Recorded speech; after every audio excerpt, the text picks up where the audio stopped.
Narciso acha feio o que não é espelho. Caetano Veloso. Se achar belo ou bela não é algo danoso, é autoestima alta. Ser narcisista todos nós somos em muitos momentos da vida. Por exemplo, o bebezinho.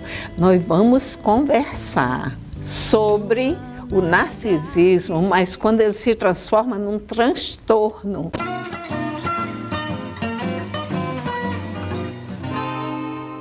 Rosângela Parga, que é psicóloga, vai falar para a gente sobre a personalidade do transtorno narcisista.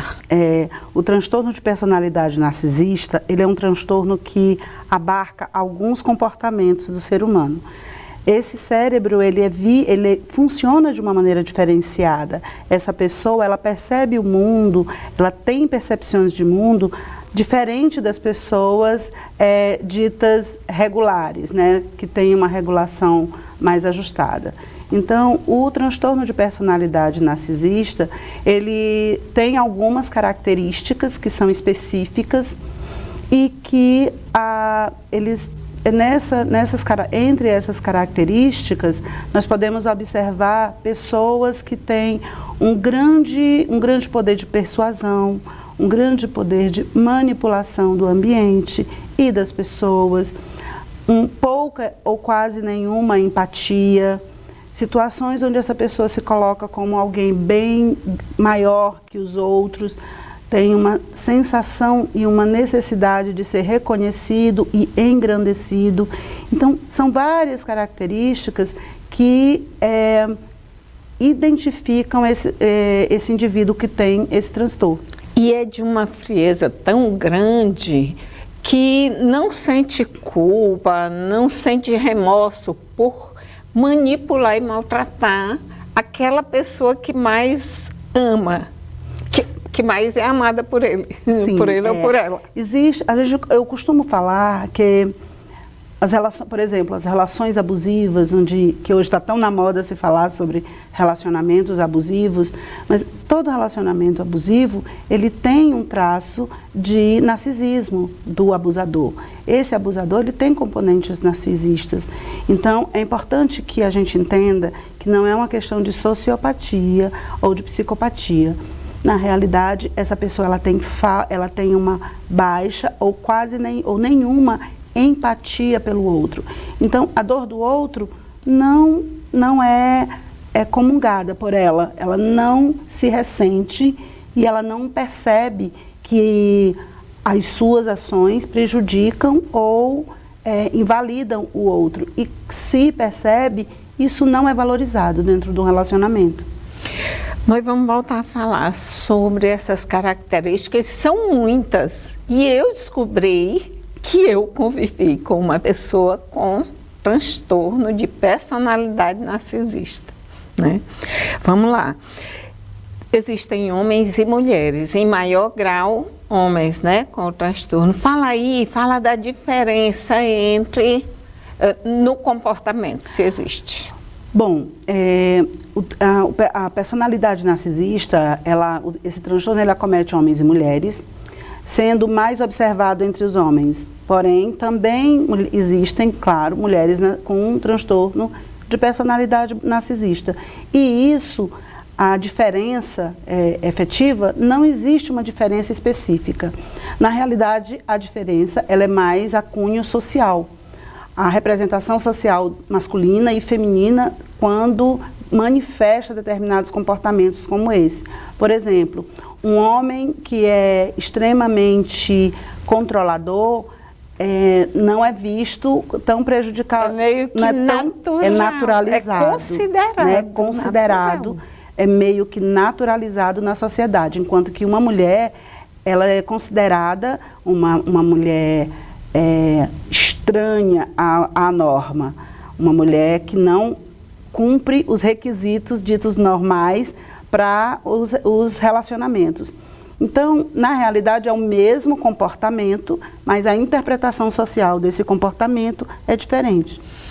E aí, veja bem, nós somos criadas para cuidar, que não é certo. Todo mundo deveria ser educado para o cuidado, né? homens e mulheres.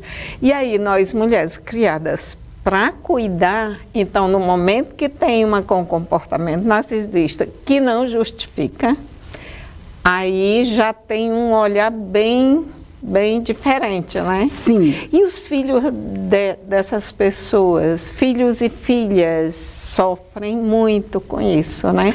Sim, porque vamos falar aqui um pouco sobre as mães narcisistas, né? Existe a questão do cuidar, que é colocado, infelizmente, ainda em cima da figura feminina, essa noção de cuidado. Porém, o que a gente observa é que essas mães, ela quer reter esse filho, observar todo o movimento desse filho e ter controle sobre esse movimento. Então, a partir daí, a gente consegue já definir e observar esse comportamento mais controlador, mais manipulador, um comportamento mais onde essa mãe se coloca como alguém extremamente necessária na vida desse filho, e isso vai sufocando esse filho, vai fazendo com que ele perca as suas características de independência.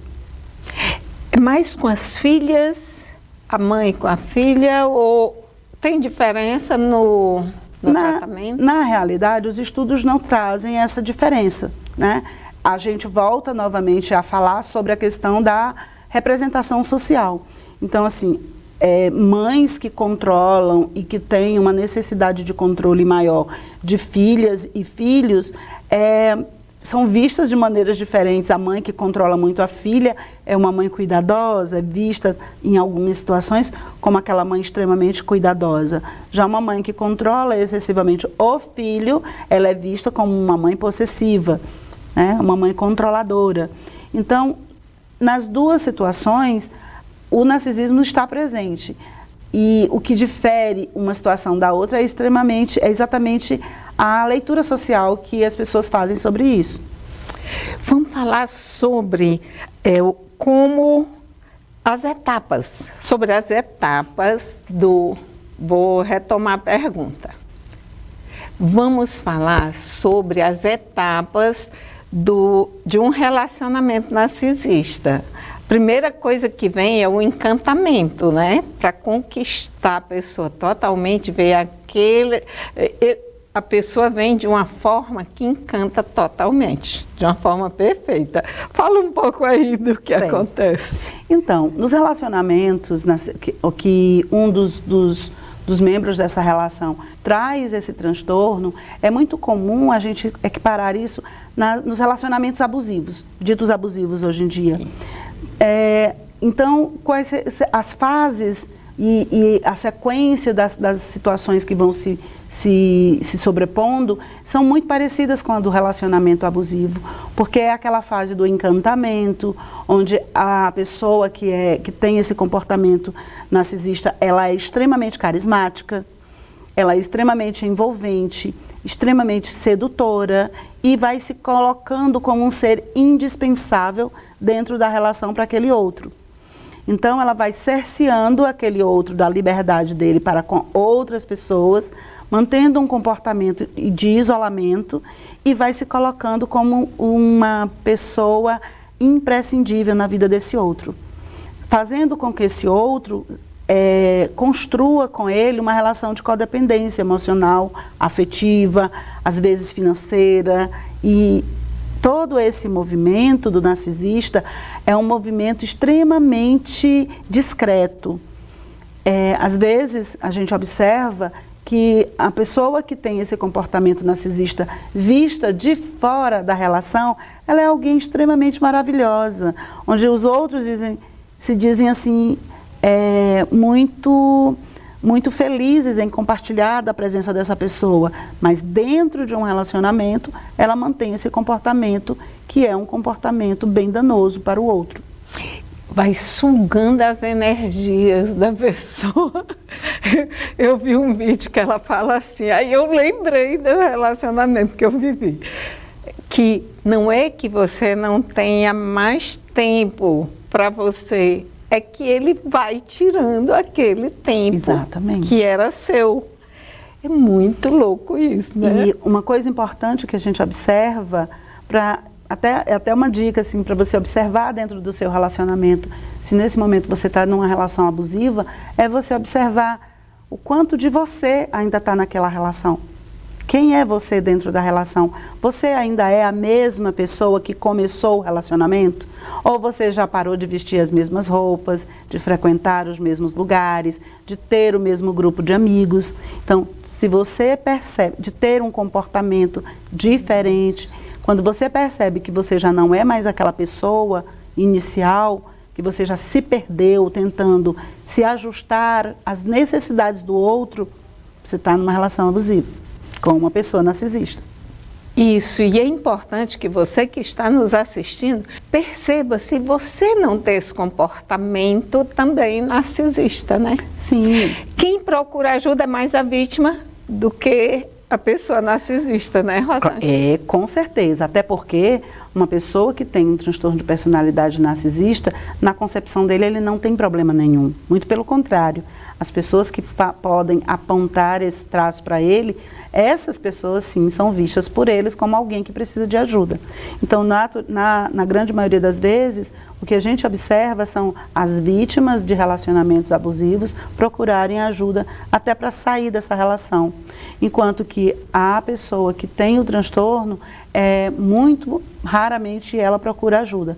Porém, quando ela procura, às vezes por outras situações, o profissional da psicologia, o profissional psicólogo e o profissional psiquiatra, eles identificam nesse sujeito, através do seu comportamento, da sua fala, os traços do narcisismo. Então, ele vai atuando para que essa pessoa tome consciência desse transtorno e, a partir da consciência, ele vai procurando modificar determinados comportamentos. Que não é cura, né? Porque não é uma doença, Isso. né? É a pessoa tomar consciência e mudar. E quem convive com ela, qual é a melhor saída? É se afastar mesmo? Se você está num relacionamento abusivo com alguém narcisista, a melhor saída é o afastamento. É cortar relações com essa pessoa.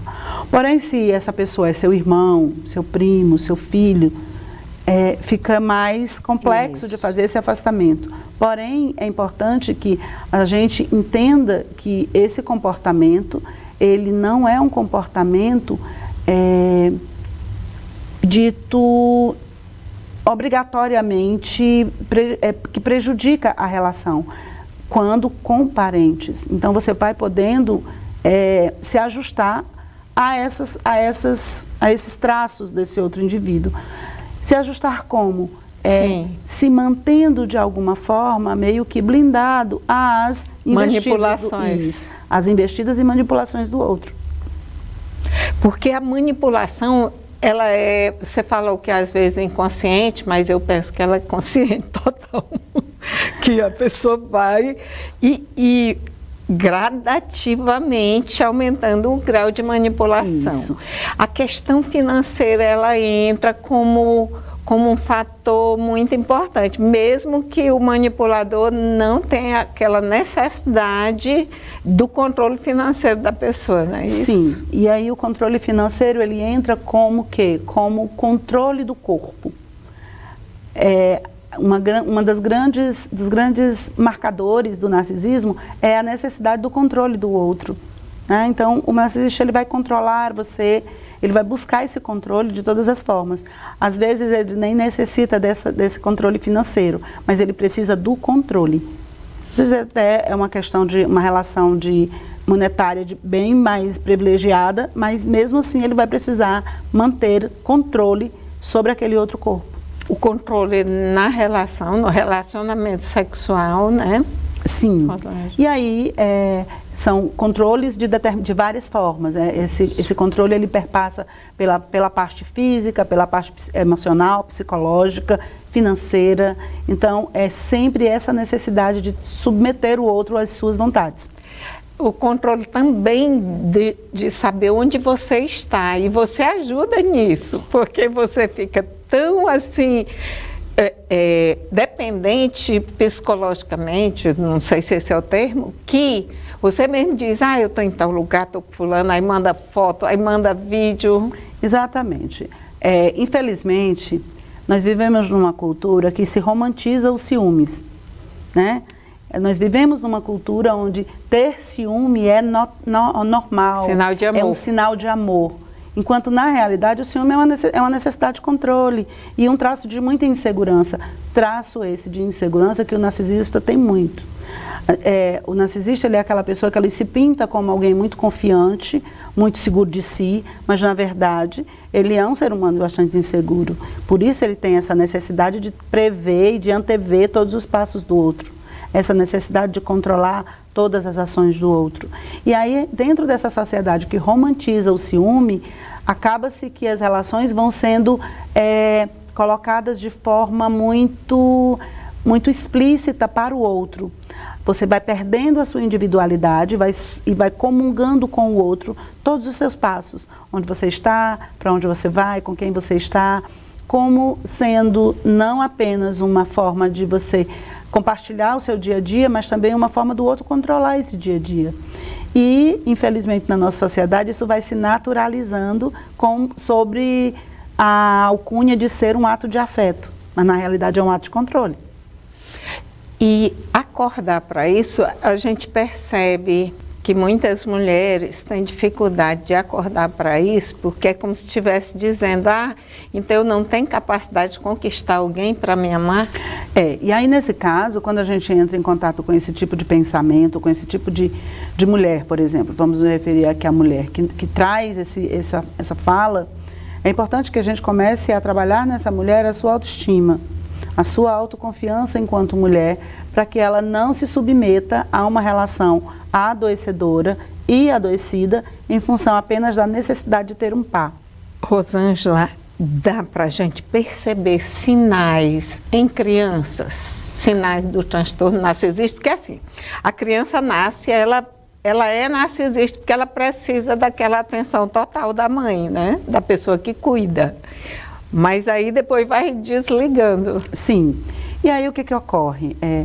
Até Freud falava um pouco sobre isso, né? Que nós todos nascemos com esse narcisismo natural do bebê. E o bebê, por muito tempo, até ele ter percepções, desenvolver a sua percepção de si e do outro, ele pensa que ele é uma coisa só, com o seu cuidador, sua mãe. Então, existe esse narcisismo infantil. Porém, ao longo desse crescimento dessa criança, desse indivíduo, é importante que os pais ou cuidadores observem como é que está se dando o desenvolvimento dele na sua sociabilidade. Por quê? Porque em algumas situações, essa criança não sabe socializar, essa criança ela é exposta, às vezes, pelos pais ou cuidadores a situações de privação, a situações de traumas, a situações onde ela é colocada de uma maneira pejorativa. Então, tudo na vida requer uma dose de equilíbrio. Você não deve, pelo menos não deve, educar a sua criança com base ou em uma exacerbação de coisas positivas demais, nem negativas demais, porque aquilo vai desequilibrando o senso de percepção da criança e ela pode também, com base no ambiente no qual ela está inserida, desenvolver traços narcisistas. Muito obrigada, Rosângela, por sua contribuição. Chegamos ao final de nosso programa. Obrigada a você que está nos assistindo. Envie mensagens pelo WhatsApp DDD 86-99991-2620. Até o próximo Sob Outro Olhar.